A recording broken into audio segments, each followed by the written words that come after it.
I, 28 male, have been married to my wife, 27, for 2 years. Financially, we've both been struggling a bit in the past few years. Our situation is mostly fine now, even though we still live a relatively modest life and can't afford to casually go on expensive trips to other countries. Even our honeymoon was only a trip to a beach from our country, where we've already been, and even that cost us quite a lot. My wife's older brother, 33, is much wealthier than us. He's known for spoiling his now fiancée, 30 female, with gifts and expensive trips. My wife commented a couple of times on it, and I could feel she was secretly jealous. She and her brother are definitely very close to each other, and he helped us quite a bit during the times we were struggling financially. He even allowed her to be a bridesmaid at his wedding, even though my wife and my brother-in-law's fiancé aren't really close. Yesterday, my brother-in-law announced in front of their family that he wants to reward his sister for putting so much effort into planning his wedding by paying for the both of us to go together with him and his fiancée on their honeymoon, Paris for an entire week. Before I could say anything, my wife immediately accepted it. She hugged her brother, but then his fiancée started going at him about inviting us to their honeymoon without discussing it with her beforehand. My brother-in-law defended himself by saying he just wanted to help his sister experience something she wouldn't usually be able to do on her own. They were arguing when my wife suddenly intervened and told his brother's fiancé to stop acting like such an entitled brat, because not everyone is as lucky as her to have a wealthy enough partner to support them.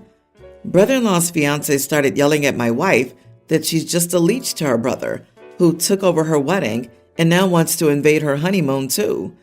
I eventually got my wife out of there, and on the way out, I told her that maybe it'd be better for us to refuse to go on my brother-in-law's honeymoon, as his fiancé was clearly uncomfortable with it.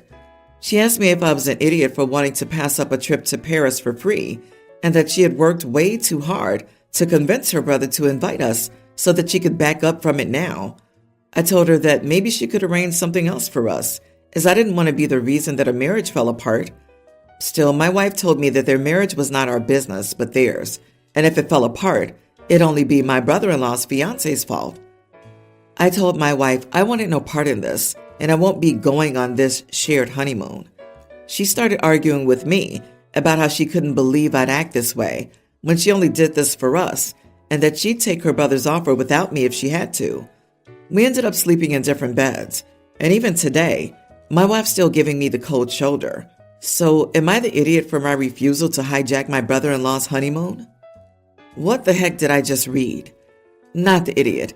I'm really baffled that your brother-in-law would announce that without consulting his bride, and that your wife would accept it, even though it upsets the bride, whose happiness and comfort matter most alongside the groom's on a honeymoon. Oh my goodness. At this point, the wedding may be called off, and your wife and her brother may go to Paris with each other. Your wife meddled with their wedding planning and weaseled an invitation to join the happy couple on their honeymoon. What the heck's wrong with your brother-in-law and wife? No sane person behaves this way. I told my wife I want no part of it. Very smart. What kind of vacation is this going to be? You're traveling with a very icy couple or a freshly separated brother-in-law. There is no way this would be fun for anyone. You can't force your wife to reject the gift, obviously, but for your own sake, you shouldn't go. You know your wife isn't fine with your financial situation, as you seem to believe. Probably the only reason she's so dead set on going when her brother's going on his honeymoon is that he'll probably pay for the plans she already has in mind. Your wife is really selfish, and I agree there's a high possibility there may not be a wedding if she continues with this behavior. You and your sister-in-law need to think long and hard about what each of your futures will look like. My ex destroyed my life 7 years ago. He was cheating on me with multiple women. He allowed one of the women in question to steal from us, which set not only him but me back because it was a substantial amount she got her hands on. And to this day, the woman is unknown because she gave fake details. We divorced as a result, and one of his affair partners during the divorce admitted she was pregnant. From what I know, the baby was conceived after I filed for divorce, but the mother was someone in his life while we were married. Ex and I share 2 children. Our son and daughter are tweens. He passed away suddenly about 8 months ago. He was the sole parent of his daughter, who's currently a young grammar schooler. Her mother didn't want to be in her life. Her mother's family was also not in her life. After my ex died, his daughter was taken into foster care. She's remained in foster care. I was contacted earlier in the process and asked if I would foster her and raise her with my children. I said no, that was the end. My ex's sister got in touch with me a month ago. For the first time in years, we communicated. Even at my ex's funeral, no words were exchanged. And we had bad blood. Despite knowing he was sleeping around, she expected me to stay with her brother for our children. I didn't like that. She felt I ruined my ex's life by leaving. She told me as much. He gave me an STI that I didn't know I had until I went to get checked after finding out about his affairs. Ex's sister told me niece deserved a parent, deserved a family, and I should keep her with her siblings. And she told me to cut the half BS.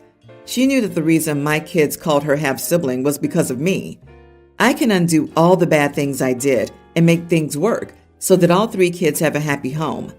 She repeated over and over again that she felt her niece deserved this and how she's in the foster family 5 already, and no families come forward to take her. I ignored her and ended the call without saying anything. But she didn't give up and called me again a week ago from a new number. I blocked her old one, and she was repeating the same crap. I told her she could give her niece a parent if she wanted, but it would never be me. I told her she should want better for her niece than someone who could never love her or want her. This caused a hysterical reaction, but she told me I'm a heartless witch who feels okay separating siblings. Am I the idiot? Why are you guys taking any of these calls from someone you've had no relationship with for years? Who these days even answers a voice call from an unknown number? Not the idiot. You already made the decision not to take your kid's half-sibling, and it was a no. Now stop interacting with your ex-sister-in-law just for the opportunity to get your last digs in about your garbage ex-spouse and this garbage situation. The sad thing is that there are a lot of kids in this world that no one wants to parent. So why doesn't the sister-in-law ever adopt any children? She won't adopt her own niece, but expects you to step up for some child not even related to you.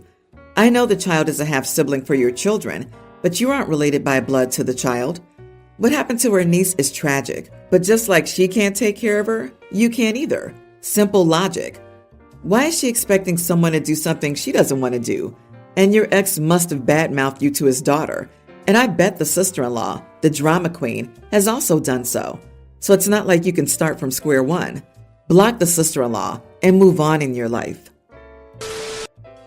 A coworker invited me to a housewarming party. He bought a really nice house with a large yard, a pool, and even a waterfall flowing into the pool. I wouldn't say I'm necessarily friends with him, but we're friendly and make small talk when we see each other. We don't really hang out by ourselves. He's a nice guy, but we only have a few common interests. He told me I could bring my girlfriend. At that party, I met about 3 out of the 40 people there. At the party, my girlfriend began complaining to me about the food options, saying that they don't follow her diet. She can't eat them. The host should have gotten better food. The paintings on the wall are tacky. His furniture sucks. And the music's pretty lame. And a bunch of other ridiculous complaints. We currently live in Sao Paulo, but we're from a region in southern Brazil where most people speak Hundrick, a type of German. It is a bit distinct from standard German, so someone from Germany wouldn't understand everything I say. She complained in Hundrick, assuming that everyone at the party only knew Portuguese. However, my coworker was near us, and he said what I guess is standard German. I'm sorry we don't have any food that fits your dietary restrictions. If you're hungry, there's a store about 400 meters from here. It closes in an hour. I'm sorry you don't appreciate the music selection. Would you like to play something? My girlfriend looked shocked. Her jaw dropped, and she just stuttered for a bit. A few people snickered in the back, and another guy translated what happened. She responded back in Portuguese. How do you all know German? I had no idea. My coworker explained that he and other people in his party used to work in Germany, and that's how they knew each other. My girlfriend pulled me aside and said she was so embarrassed and wanted to go home. I told her no, I'm having a good time, and she's begging me to bring her back, saying she's so embarrassed and she can't handle this. I told her she shouldn't talk crap about people, and she was getting what she deserved. This broke out into a screaming match. She demanded that I give her the car keys, and I refused. We stayed at the party for another 2 to 3 hours. She talked to some other girls, but was kind of quiet. On the ride home, we got into another argument where she said I should have taken her side.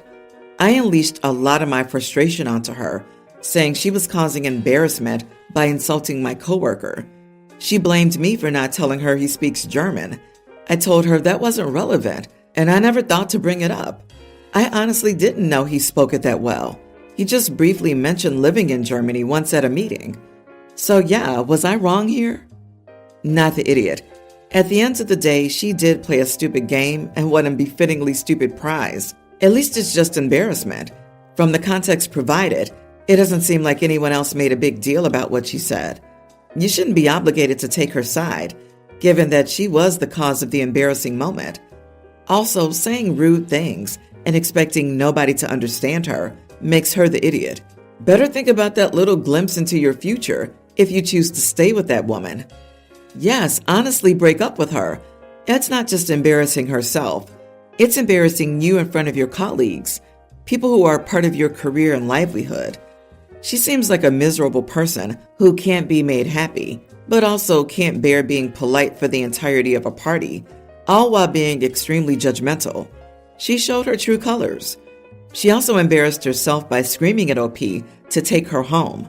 Not sure she's learned anything about herself and her need to modify her behavior, unfortunately. Mostly, this is awkward for everyone else at the party. Having a screaming match at someone else's party is not cool. Everyone's the idiot here. You should have left out of decency. My husband, 30, has a stepbrother, 31, and they do not get along. They never did. They also don't consider each other family, brothers, or anything else. His stepbrother will occasionally, from what I know, try the whole we're brothers thing when he wants something, but my husband has never and will never consider that man as family. If his mom and stepdad divorced tomorrow, or if his mom were to die, he would never have another thing to do with his stepbrother. He would not feel the need to stand by him if both his mom and stepdad were to die and they were the last of the family. He was always clear with me on that. He did not invite his stepbrother to our wedding and told his mom that she didn't have to come either if she was unhappy with his choice. There's been absolutely zero contact for 4 years now. My husband's stepfather lives and lived in another state and didn't come back to visit his dad, my husband's stepdad, which was the only contact either had in their adult years. Now he's returning to be closer to his dad, and he was looking for a temporary place to stay while apartment hunting. Right now he's with my in-laws, but he has a big commute to work, according to the three of them. And my mother-in-law asked if my husband and I would let him stay with us for a few weeks until he gets a place figured out. My husband said no. He told his mom and stepdad not to offer money or another incentive because he does not want his stepbrother here, and that's final. So my mother-in-law and stepfather-in-law called me up and asked me if I would say yes and get my husband to accept it. They told me it would mean so much, and maybe they could finally bond and act like brothers. My mother-in-law told me it would be for a maximum of 9 weeks, and that he would behave and wouldn't fight with my husband. I told her none of that mattered because my husband said no, and that's what mattered to me. She told me to think of family, our future kids, and having an uncle. I told her again that it didn't make a difference to me. Stepfather-in-law told me that as my husband's wife, I could help positively influence him. When I reiterated that my answer was no, and I stood by my husband's answer, they told me I should be helping, not encouraging his BS. Am I the idiot? Not the idiot. Your in-laws are trying to play the two of you off each other, which shows a shocking lack of understanding of the situation, or some delusion that your husband can be convinced into a relationship. Do they think you're not going to mention this attempt to your husband?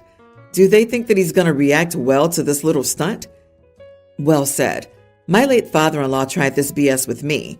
He was trying to convince my husband to go to his church, and after my husband made it clear that wasn't going to happen, my father-in-law tried to get me to convince my husband for the sake of his eternal soul.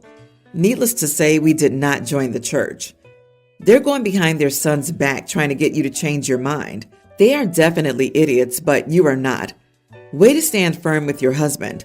Side note, first it was a few weeks, and then a maximum of 9 weeks for the stay. I'm thinking he wouldn't be leaving anytime soon. Make sure to tell your husband his parents went behind his back to convince you to let his stepbrother stay. Only 9 weeks?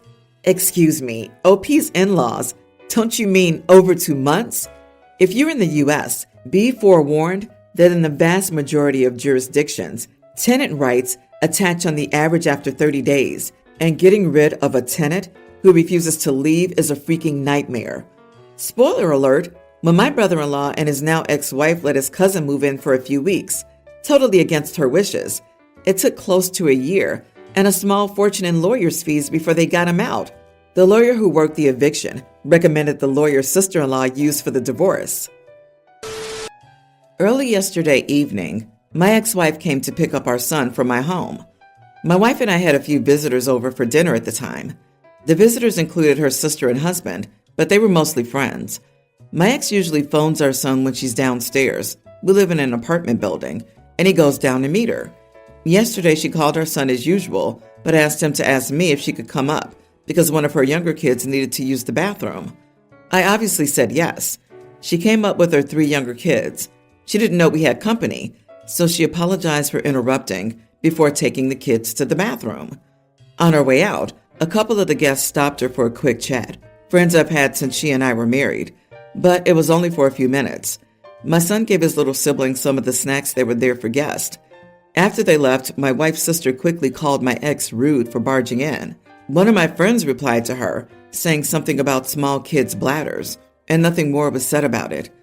However, after everyone but my wife's sister had left, my wife and her sister started talking about it, and both agreed that it was rude and tacky. They couldn't believe she started talking to some of our friends. When I objected, they said it was wrong of me to have let her in without asking my wife first. I said that's ridiculous. Later, my wife and I discussed it again, and she said she found it embarrassing for me to just let her in like that. I asked why, but she said I wouldn't understand. Am I really the idiot here? I was trying to do a normal, nice thing, but now I feel bad about upsetting my wife. Not the idiot. The kid had to pee. You let them in. Your ex knew several of the people there. They initiated a conversation with her. Your son gave the sibs a snack. What a sweet kid. Your current wife and her sister are being ridiculous. And this is from a woman who also married a man with kids from a prior marriage, so I know about living with co-parenting. There's nothing of what you described that was anything but kind, normal interactions. I would be concerned about how the new wife treats her stepson if she holds such vitriol for the mother and no sympathy for the innocent kid who just had to pee. Oh, P, what kind of lesson would you be teaching your son if you refuse to let their younger child in to use the bathroom? Your wife needs to rethink her values, and the classic, "you wouldn't understand," is a massive red flag.